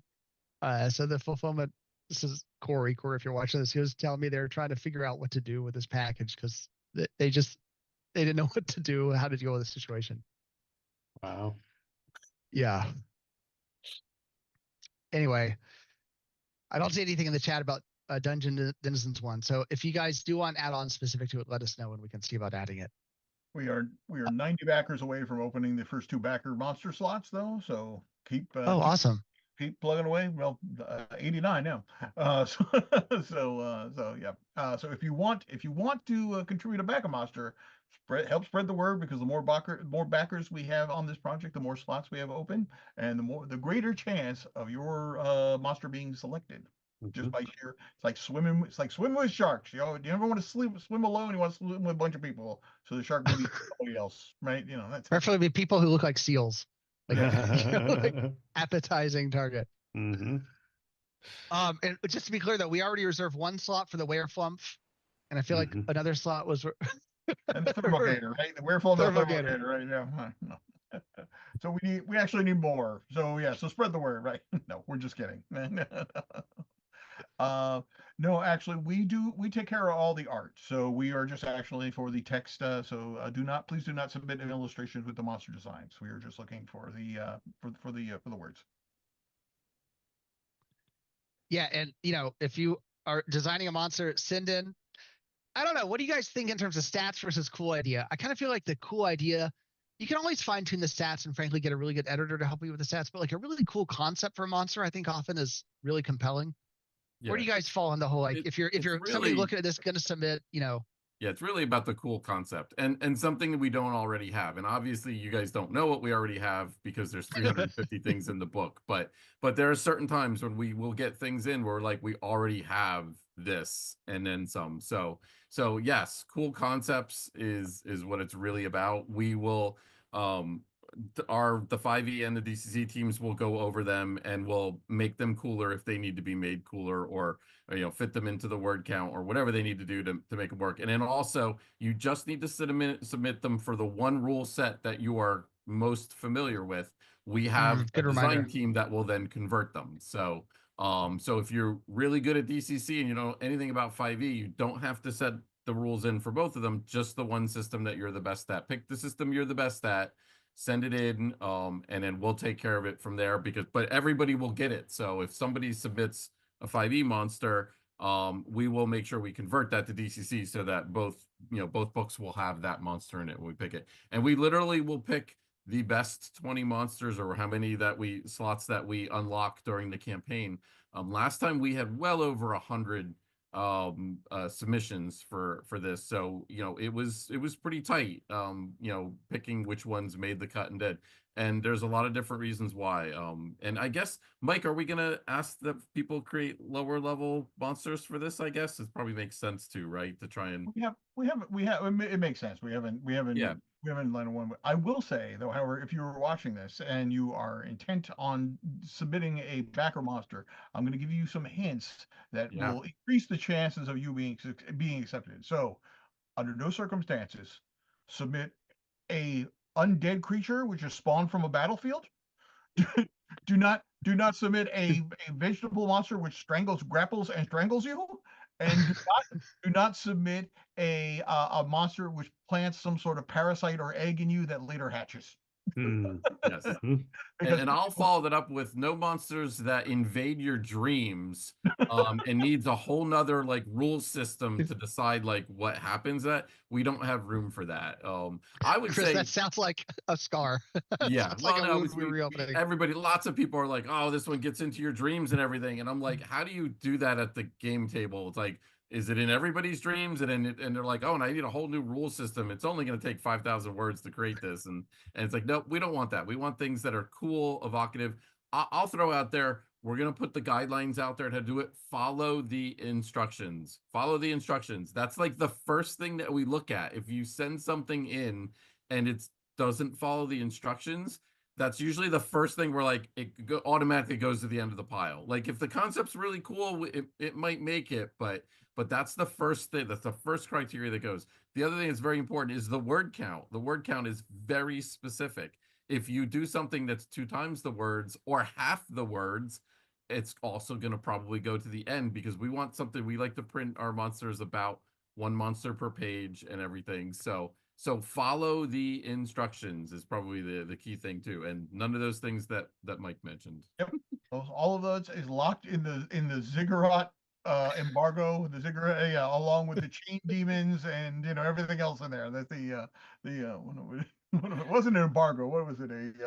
No, the band, the ziggurat band. Yes, The, right. yeah. I also And feel like, sorry, go ahead, Joe. just for those who are going to submit, we will post official backer guide or submission guidelines, like Chris mentioned. About halfway through the campaign, we'll post full details on how you format it. You can cook up ideas now, but don't send it to us till you see those guidelines later on. And sorry, Matt, go ahead. No, it's fine. I also feel like we've gotten a few monsters this time around that would be appropriate to find at your breakfast table at Cracker Barrel. Like I think that there's, which that's not the place that you want to face a monster, really. You're trying to fuel up the monster fight at that point. Yeah, but anyway, but that doesn't mean it's off the list. I'm just saying, we might have the biscuit monster taken care of. That's all. The biscuit monster. Can I get that with gravy? That's a variant. So Yeah, okay. Elena, do you mind showing that image of the Dungeon Denizens page format that Matt provided, and we can talk about that a little bit? Nice. So everybody, we earlier mentioned the dungeon, or sorry, the delve format, the dungeon delves. We've published a couple of these books now, and with Dungeon Denizens 1, we shipped out 2-page dungeon delves #1, and it was really popular. So maybe Matt or Chris, you guys want to talk through what they're seeing here, this, the format for these delves. Yep. And this is just a mock-up, and it's technically a mock-up of one of the delves from Dungeon Denizens 1. This book is soft cover, black and white throughout, but this is the key. Like every spread is an entire adventure, probably appropriate for one night, as Chris said. There's a quarter-page illustration and a roughly half-page map. And besides that, was 4 or 5 encounters, something like that. No stats in here, but there are, anytime a monster is mentioned, it either refers back to the Dungeon Denizens book or it refers to the monster manual, whatever's appropriate. And just super flavorful, a lot of variety in these. And like we said, perfect to pick up, especially if you have a situation where a player doesn't show, but you still want to have a fun night, grab one of these and you're off and running. What did I forget, Chris? No, that's it. You nailed it. I think that last point is very important. Like we get those instances where a bunch of players don't show up and you only have a couple players, but you guys still, the game must go on. You can literally, it's 2 pages. Like you give the game master 10 minutes. He can prep the whole thing and be ready to go, and he's got the map and all the tools that he needs. And then you didn't lose game night for that night. So yay. And as I recall, I feel like volume 1 didn't have the stats. Didn't we talk about volume 2 putting like an appendix in there or something, or am I misremembering? We talk about a lot of things actually. And then we revisit them when we're like going to print and we're like, hey, weren't we going to do that? We've talked about a lot of really cool things about maybe putting all the stats in a PDF and maybe attaching them to a QR code or something in the book or something. So we have lots of ideas. We don't lack any ideas ever. But yeah, so there might be a cool way where there might be a QR code at the back of the book, possibly that you could scan, and it'll actually send you to a secret place on our website that will have all the stats that you need, but nothing confirmed at this. And this is to answer a question from way back from Hans 801, which I missed when it flew by, but basically he said, do you need Dungeon Denizens 2 to be able to use the 2-page delve book? Probably. And as Chris said, we're cooking up ideas, but yeah, they'll definitely be, the full stats will have to be in, you'll have to refer to that book. Yeah. Somebody else asked way back when it flew by, I hope those tomes of, this was Zach Dougherty, I hope those tomes of adventure and FEF compendiums stay evergreen. Yes, that is our goal. We'll keep them in print and reprint them as needed. And these will be kind of the, I don't know what you call it, the reference books, or the encyclopedias, or how you keep some books on your shelf to always have handy of those earlier adventures. And so if you want to get, like people mentioned, DCC 99 or 66.5, you'll be able to get it from the appropriate tome of adventure, and we'll keep them in print for a long, long time. That's the goal. And then I feel like there was one other question I missed, but maybe that's gone by. Also, while we're here, I wanted to show you guys a new toy that I got, which is pretty cool. My wife found this. You ever heard of a cyanometer? Wow. Matt, this kind of seems like your kind of thing. Yeah, it does. I see where you're headed. I hang that on the door of the hotel. That's all I can Right. say. It means stay out. I'm busy. Yep. You can't see it on the stream here, but it's got little tiny numbers around the edge. Oh. This was invented by some mountain climber who observed that when he climbed the mountain, the color of the sky would change. And he was spending, I guess, 12 hours a day climbing up a mountain with nothing else to do. So he invented a thing with numbered shades of cyan all the way around. And it's got a hole because you hold it up to the sky and say, oh, the sky is blue. Today it matches number 19. And you can actually chart the colors of the sky. And then he got really into it and apparently tried to, push forward some tiny niche field of science and like, why does the sky change slightly different shades of blue? And found out it has something to do with water vapor. Chris, you're the scientist. You probably know the answer to this. Yeah, scientists like to label everything and put everything into a neat, tidy box. So it's like you can't just look at the sky and say, well, why is the sky blue? And it says, well, actually, it's number 47 blue. and then if you say that, somebody in California and New Jersey, they both know what you're talking about. So yeah. So they say, oh, exactly. yeah, 47, definitely. And then you've got the people in Kansas are like, looks like it's more like 33. And then, Well, we can start that today. Let's all get cyanometers and compare every day. All right. It's a nice shade of 42 today. Yeah. Technically, there's 53 shades on here. Wow. Anyway, it's pretty cool. I feel like I'm gonna start using it. It's just another, silly hobby. I want one of those, but specifically so that we could number the different shades of Errol Otis Icker that he developed, so that you can be like, oh yeah, that's definitely a 15. Yeah, the Icorometer. Yeah, Icorometer. That's it. Kind of like Icorometer. Actually, speaking of Icor, we didn't talk about our Denizens 2 shirts. Everybody, you can pledge for Denizens 2 shirts as part of this if you want to get one. They look pretty cool. And to Chris's point, they have a nice shade of greenish Icarus slime stuff, whatever you want to call that. Matt, what is the technical term for this shade of green? That's a fun question. Yeah, I feel like yours might be a little brighter than mine, or maybe I'm just. I think my personality shining through. Yeah. And maybe your it's 'cause sky is a different color, which is why Dungeon Denizens shirt. Yeah, let's check it. Yeah, Matt, it's your number. Yep. You got a 13, I got a 41. Yeah, I know what you're saying. Yeah. Exactly. It's geography, at least part of it. It's Troma green is what it is. Ah, nice. Yep. Okay. It's either that or you can't do that on television green. Yep, that's funny. Green 42. That's great. So I want to address another question from the chat. Well, actually a couple. Somebody says, Andy Chandler, has Goodman Games considered offering print on demand on drive-thru? Actually, yes, for our older titles that are long out of print, like some of the 3rd edition, maybe 4th edition titles. And this is going to sound really silly, but I have worked with multiple people who I commissioned to basically I sent them my really old files from, I think it was Quark Express, whatever the heck we were using to do layout in 2001, and to have them prepare those files for the format that drive-thru now needs to offer POD. And it just hasn't worked for various complicating factors, partly because nobody has those files or those apps. And if they do have those apps, they're on like their old computer in the basement, which no longer connects to like the internet.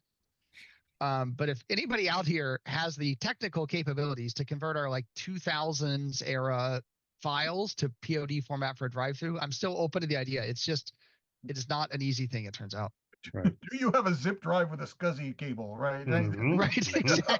We need a 13-pin. You can get it with talk to Crazy Igor and Clyde Caldwell, and they can like hook you up. So yeah, exactly. So theoretically, I'm open to it if and when we can make the technical stuff work out. And then Maddie Boom Batty. Business question. Have you seen a noticeable increase in DCC sales following the lukewarm reception of the new D&D books? So I'm going to answer this in 2 parts. I will say, first of all, that I think D&D 2024 edition is doing fabulous. Every report that I've heard from somebody who has access to sales numbers runs completely contrary to what I see on YouTube and read on the internet. And this comes from having we work with a lot of game distributors, and they sell D&D, and I won't name names, but I've had one of the questions I ask my distributors when I meet with them is, how's D&D doing? Because I feel like our sales will be directly related to that. And I actually think as D&D grows, our sales will grow. I think we all have been through the pattern of life that we all went through when we were in middle school or high school or whenever you discover D&D, which is 99% of our fans come into the hobby via D&D, which we've gotten that stat from surveys we've run in our pledge managers. So it's 99% of our fans who come in through D&D. And then you play D&D for 3, 4, 5 years. You sort of, eventually you're ready for something different or more challenging, and then you try something new. And in our era, that might have been Car Wars, GURPS, Vampire the Masquerade. I don't know. Where'd you guys go? Wherever we all went back in the 80s and 90s when we moved on from Car Wars, that's for sure. No, no it was judgment, man. Star Wars, Paranoia. Star Wars RPG. Paranoia. Yeah, Call of Cthulhu. 40K. Yep. Cthulhu. Yeah. GURPS. GURPS. Yeah. So you start with D&D, you move into this other game system. And that's how people find Goodman Games. We can't bring people into the hobby the way D&D can. So D&D brings them in, and then after 3 to 5 years, they start to age out a bit, and then they try new things. And we're one of the, I think, many flavors that people try of the sort of natural life cycle of D&D players. And so in the conversations I have with distributors, I always say, how's D&D doing for you? And without naming names, the ones I've met with probably in the last month between the Gamma Trade Show and some meetings before that, they probably control 50 to 70% of D&D sales through hobby game stores. So each of them knows only their slice of the pie, but they each service 500 to 1,000 game stores in the US. And the universal response has been that the 2024 edition is doing phenomenal, better than anything they've seen before. So my theory, and actually I'm interested for those of you in the chat to hear your response to this, but my theory is that I think D&D 2024 is selling very well. But the people who started with the 2014 edition have been playing now for possibly as long as 10 years, but definitely probably 3 to 5 years, and are ready for something new. So they're moving on to DCC or GURPS or whatever it might be. So there's definitely what's the right word, diaspora, from those who started 10 years ago. But I think the 2024 edition is also pulling an entirely new set of fans in, and I also know anecdotally, like my middle school age child is playing with his middle school buddies, and none of them are making comments on Kickstarter, in the same way that other people are, because they're not old enough to have an account to do that. So I think 2024 may be reaching a different set of fans than 2014 has reached, and whom have aged up a bit, if that makes sense. Yeah. So Joe, you're insinuating that if people post negative things on the internet and on YouTube and that they're going to get more clicks naturally. I mean, is that what you're trying to say? That's a pretty bold statement. Is that what you're trying to say? That is a hot take. It's a hot take. I didn't say that. That sounds like an insinuation. That sounds like an inference, to be clear. Dr. Tillman in 11th grade taught me the difference between an inference and an insinuation. And Mike, what are you doing, Mike? There's a lot of Not another monster. On. We hit another stretch goal. Sorry. I'll pay attention. Sorry, Mike. Thank you for pulling us back on topic. All right. Yay, cleared a stretch goal. Yay. And we are 23 people away from opening up our first 2 backer slots. So. Oh, that's awesome. I feel like we should stay on this until we get to the backer slot opening. Then maybe we can all. My bladder is disagreeing. Aren't you wearing your live streaming diaper, Mike? I mean, I am. Was that too much? Sorry. Okay. We should get matching ones with the t-shirts. So that way we're, Let's just not offer it as an add-on though. That's fair enough. All right. Yeah. But if people come to people, I think we go to 500 or 2 o'clock, whichever comes first. That's it. Okay. Well, Mike, it is 10:43 my time, so that sounds like a good plan. All right. Okay, well, so we just created... I think majority rules. So okay, there are 4 people on this call. 2 o'clock comes a lot sooner. So we just passed, when we passed the Alita spider, which by the way, that is like creepy looking art, because it reminds me of also the abyssal cheetah, but that Alita spider just reminds me of a mosquito, which just like grosses me out. Yeah. It was actually Brendan LaSalle who made, speaking of how to write even better adventures, Brendan, I think you told me you were halfway done with your essay, so throw this in if you haven't already, but you gave me great advice once that I loved. It was his DCC adventure, which was the epic level one, number 30 something, one with a giant space turtle, which only comes up in the context of Brendan LaSalle adventures. But he had cockroach men in that adventure. And I remember him, it was just like there's nothing fancy, just a big old cockroach that was 6 feet tall and would try to kill you. And, it was like a cockroach man. But he told me whenever you go on adventures and you have things that give people real life visceral reactions, like ticks, cockroaches, spiders, snakes do it for a lot of people, mosquitoes. He said that's all it takes to get people at the gaming table completely grossed out. Even if you spend 20 minutes describing an awful dragon, nobody reacts the way they do to a cockroach, man. Yeah. Which is just great advice. Seems like great advice. Yeah. Very cool. Yeah. Nice. All right. I got to go update a graphic now that we cleared this. Cool. All right. Where we at here? I feel like cockroach men are always the ones that are left too, right? Like even at the end of time, those will be the last. That'll be last residents will be cockroach men. Cockroach folk probably is the right way to say that at this point. Cockroach folk. Yeah, good point. Yeah. Yeah, that's pretty gross. But to Mike or Chris, if you guys remember offhand the Alatus spider or the abyssal cheetah, those are both cleared. If you guys want to tell everybody, spider is kind of like a mosquito spider. Its bite gives you a chance to inflict a disease on you. And if I recall, I don't recall the details of it, but there were several variant diseases. So you could basically the bite actually inflicts a disease, but then the game master can either pick or roll on a table which disease it is, so you can kind of vary it up. And they're not particularly big, but you're right, they look awful. They look absolutely terrible. And yeah, I mean, imagine a group of those coming in on you. It's basically a flying spider the size of a dove. So yeah, I mean, it's creepy, man. It's creepy. Well, you can almost call it a pigeon from hell, but it's not quite a pigeon from hell. At least Taken, man. That was Robert E. Howard. Yes, I know. That's one of so great line. And I believe made me wonder if Chrissy Hines was a Robert E. Howard fan, because that gets a call out in Back on the Chain Gang. No. Oh, really? Is it? I don't know if I ever caught that. Trapped in the house like a prison from hell. Ah, I missed that line. Fascinating. Always wondered about that. No. And I believe the abyssal cheetah is yeah, well, yeah. But I believe it's a cold version. It's like, imagine a hellhound, but it's a cat and it does cold damage. That's just off the top of my head, though. I'm actually trying to confirm that right now. So you haven't memorized all 350 monsters? No, I have not. And when you're involved with this, like Mike and I are, they all blend together, and we can probably have about 2 in our head at a time. And yeah, so considering Chris and I did a lot of time developing and not a lot of time writing this one, so we wrote most of the last one. I can tell you everything about the Thermogator. Yeah, I'll tell you everything about it. But I feel like the abyssal cheetah and the Thermogator should fight somehow. That seems like some sort of matchup, Oh wow, that sounds. I'm looking at it. You are correct, sir. Yes. A deadly predator that ravages grasslands, Arctic wastes, and the abyss. And the abyss. Contrast to its counterpart, the hellhound, the abyssal cheetah embodies chaos and cold. So that's it. So the hellhound, at least in the D&D version, was that, since it's, I think it's a lawful evil creature, I think, or something. So if I believe I already closed the folder. So okay. Don't make me go find it again. Well, I mean, I could get on my old school D&D and see what Gary said about. Oh, I thought you were asking about the abyssal cheetah. That's what I thought. Well, no, we're talking if the abyssal cheetah is the direct opposite of the hellhound, it would be a cat that is cold and breathes and is chaotic. For a hellhound, out here after.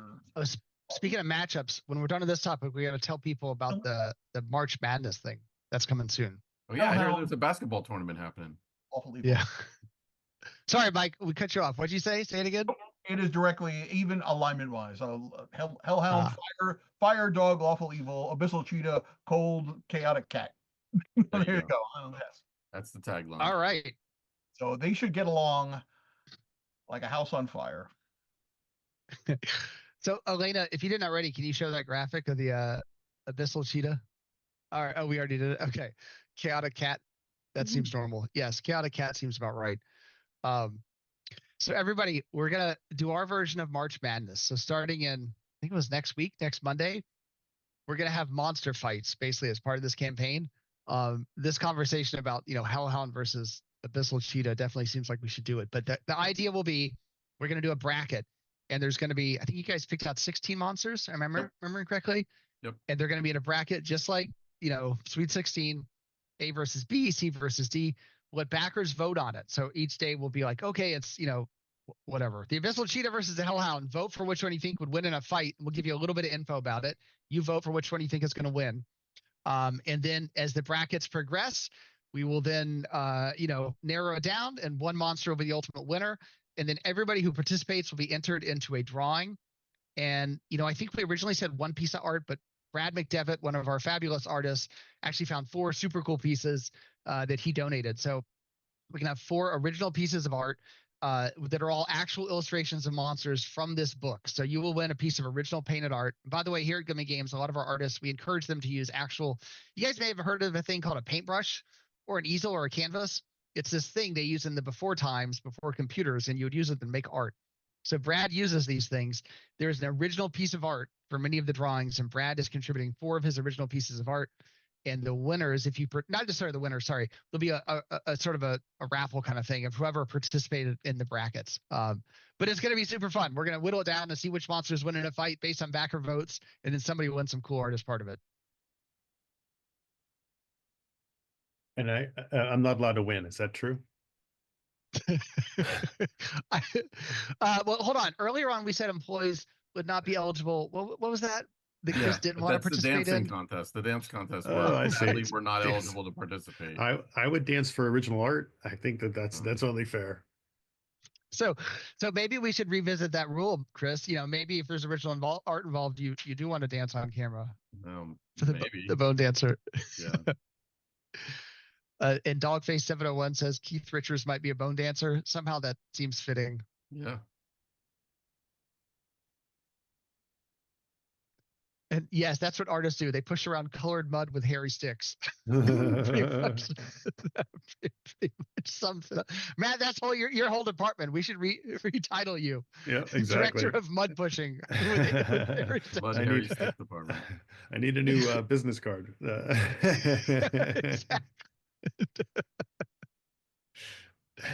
That's actually really funny. That's hilarious. All right, we are like 3 backers away from unlocking the backer submitted delves, which is pretty cool. Delves monsters. Oh, sorry. Yeah, it's exactly right. Backer submitted monsters. Yes. Matt the Mud Wizard. I'll take that, Gregory. That's great. That's a good one. Yeah, the layout wizard is taken, so I'll go with Mud Wizard. I'm done. The Mud Wizard, yes. The hairy Mud Wizard, maybe. Yeah, maybe.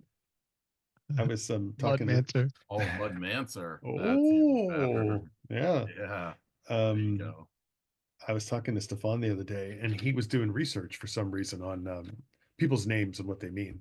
And he had researched mine. It has a Germanic origin, and I'm giving a little bit away, but my first name really isn't Matt. It's something else. But if you take I know. Should I say? You do know. No, you don't have to. Those tax documents. I think everybody wants to know. Yeah, I know. I'm sure they do. But anyway, if you take my first name and my last name, and the original translation is King Battlesword. Are you serious? Yeah. Hildebrand translates as battle sword. How badass is that? It's pretty badass. Yeah. Wow. So if the next time I have to sign anything, Joseph, it might be King Battlesword instead of my real name. Yeah. But then I think that means you have to reveal your first name, because clearly we know now it translates to king. Right, right. Richard translates to king. So Richard is technically my first name. And okay. So King, I think Matt is Gift of God, which is not nearly as badass sounding as King Battlesword. That's lame. Yeah, it's totally lame. Bob's name means to gently move up and down, generally in water. Yeah, right. Okay, Bob. That's pretty funny. My favorite pseudonym, I guess, is the Reverend Dak J. Ultimac, who created the Crawl zine, the first DCC zine. But I mean, I'm sure how can we always end up at Star Wars? But Empire Strikes Back, the name of the guy in the back of Luke's snowspeeder was Dak. Remember, he like tries to get Dak out after they're shot down. And I met Dak and I was like, Dak, like the dude in Empire Strikes Back, you know? He's like, yes, exactly. Like, and it's like an instant nerd filter, you know? If you understand his name, like you're in, you know? If you don't understand his name, clearly you should go somewhere else, you know? Yeah, amen. That's great. Yeah. Happy Cornerstone. Happy Cornerstone, son of. And Backer Monsters, the first 2 Backer Monster slots have been opened. Hey. Oh, awesome. That's I great. Very cool. I think we've done good in the 2 hours here. We have funded. We've hit 2 stretch goals. We've opened up the first 2 backer stretch. Yeah, that's I'm, great. I'm willing to. We can wrap this up at any time. Mike, Because let's understand those now my feelings. stomach has joined the chorus. It's like, Tell us about your mother. No, okay. when are we gonna eat, man? It's That's fine. Good job, everybody. I have to update this graphic, but I can do that in a minute. Thank you, everybody, for joining our stream. Thank you for supporting the project. It's awesome to have 500 backers in the first, whatever it's been, 2 hours, I guess. That's really cool. And 501.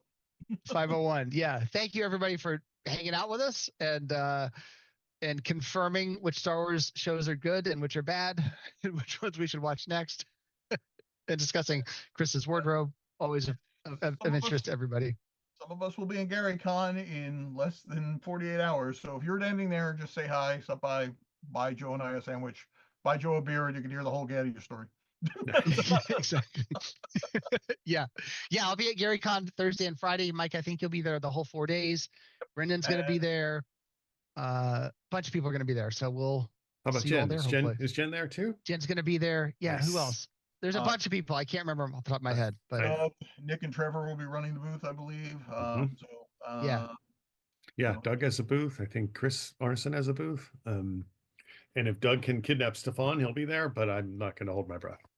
And Thursday night, we will be doing the Goodman Game Story Hour. So you can That's right. Similar. get in a room with us and have us tell all about tell questionable anecdotes about the history of Goodman Games and answer your questions. And we'll be signing autographs at the booth, and we'll have a bunch of cool new T-shirts at the booth. So stop on by and check our website for the schedule and all that stuff. So thanks, everybody. Appreciate you hanging out with us, and we'll see you around.